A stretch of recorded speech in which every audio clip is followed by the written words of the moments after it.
E antes da gente aprender o que é Bitcoin, a gente tem que voltar lá no passado e ver o que fez a gente chegar até onde estamos hoje, como foram a evolução dos formatos de pagamentos e o que foi utilizado até hoje. A gente começou lá atrás com o escambo, você trocava um item por outro.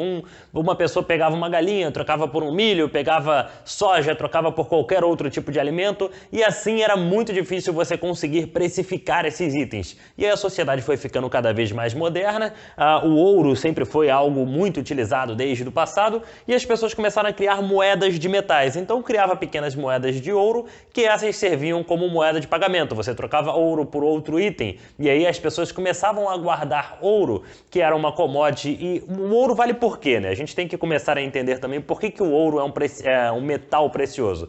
Bem, ele tem uma usabilidade muito grande. Você consegue utilizar ouro em 500 coisas diferentes. Você tem uma usabilidade enorme. Ouro é um metal mais puro que existe na Terra e ele tem uma dificuldade de extração. Então é difícil você ter acesso ao ouro. Não é algo abundante que qualquer pessoa pode ir lá e extrair ouro com uma certa facilidade. E ele tem uma escassez, ele tem um limite. Você tem um limite de ouro hoje no mundo e se você extrair todo esse ouro do solo, né, quanto mais você extrai do solo, mais difícil fica para você extrair o próximo, ou seja, a dificuldade de extração do ouro tende a aumentar. Quanto mais você tira, mais fundo você tem que cavar para extrair o próximo. E hoje ele tem uma escassez enorme que se você pegar 2 piscinas olímpicas dessas das Olimpíadas, você não tem ouro suficiente para encher essas 2 piscinas. Então é um ativo extremamente escasso, com uma dificuldade de você chegar até ele e uma usabilidade enorme. Isso que atrela um grande valor ao ouro.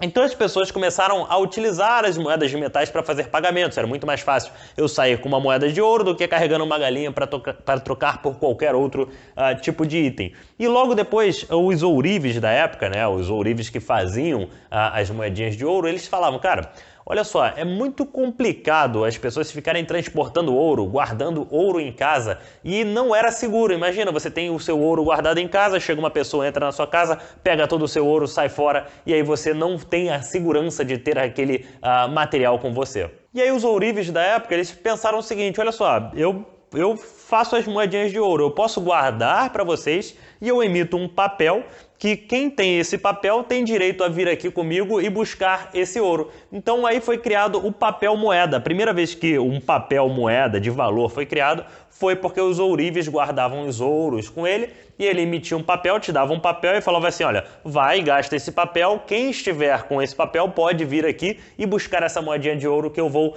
trocar por esse papel. E a sociedade foi ficando cada vez mais moderna, né? Veio os governos e tudo mais, criaram os bancos.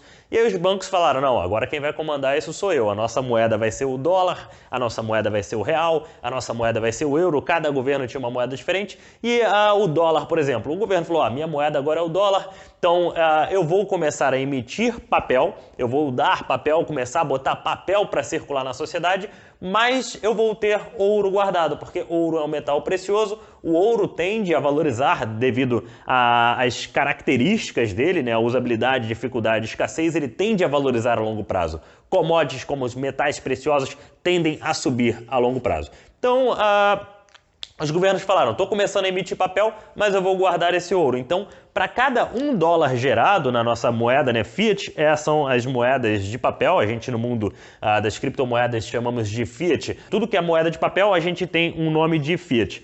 E aí o governo americano começou a emitir o dólar, começava a guardar ouro e para cada $1 criado, ele tinha que comprar $1 em ouro. Então você tem a impressora, né, literalmente o governo americano tinha impressora para começar a imprimir o que ele queria de dólar, mas ele tinha que ter guardado no banco uma reserva em ouro. Então emitiu $1, tinha que ter $1 em ouro guardado. Em 1972, em 1972 ou 73, a confiança do governo, a confiança do dólar, os Estados Unidos crescendo muito, começou a ficar muito forte. E aí o governo pensou o seguinte, olha só, eu não preciso guardar todo esse ouro não. A confiança do papel é a confiança no governo, é a confiança na gente. Eu não preciso guardar todo o ouro para provar que aquele meu dólar vale de fato $1. Então ele quebrou essa correlação com o dólar, ele botou, agora o dólar não tem lastro em absolutamente nada. Antigamente o dólar tinha lastro em ouro, agora não tem mais lastro em absolutamente nada. E ele pode imprimir dólar à vontade. Ou seja, nos últimos 12 meses, ele imprimiu mais de 30%, 40% de todo o dólar que existe no mundo. Agora você imagina, existe uma quantidade X de dólar. Só nesses últimos 12 meses, devido à crise, ele precisa injetar mais dinheiro no mercado. Então ele botou X mais 40% no mercado. Ou seja, isso começa a inflar o mercado de dinheiro, começa a dar dinheiro para o povo e o povo começa a gastar esse dinheiro e tudo mais, mas isso tem um risco, isso gera uma coisa chamada de inflação. Se eu, por acaso, tenho $1 guardado debaixo do meu colchão, esse meu $1 ele vai perdendo valor de acordo com o tempo. Quanto mais dólar entra no mercado, mais o meu dólar guardado ele vai desvalorizando. Isso aconteceu a mesma coisa com o real. R$100 em 1994 tinha um poder de compra que hoje é equivalente a R$16,95. Então imagina só, você tinha R$100 em 94, a inflação vai comendo, esse seu dinheiro vai passando a valer cada vez menos e hoje ele vale R$16,95. Então o seu poder de compra vai sempre perdendo de acordo com a quantidade de real, a quantidade de moedas fiat que você tem, porque você está no total controle de algo que não tem lastro e que pode ser emitido à vontade. Então vamos lá, se tem 100 pessoas com dinheiro no banco e essas 100 pessoas quiserem sacar esse dinheiro ao mesmo tempo, os bancos não são obrigados a ter todo esse valor disponível em caixa, eles são obrigados a ter pelo menos 1/5, 1/10 de todo esse valor, porque eles emprestam esse dinheiro para terceiros e aí esses terceiros podem começar a não pagar. E foi exatamente o que aconteceu nos Estados Unidos em 2008.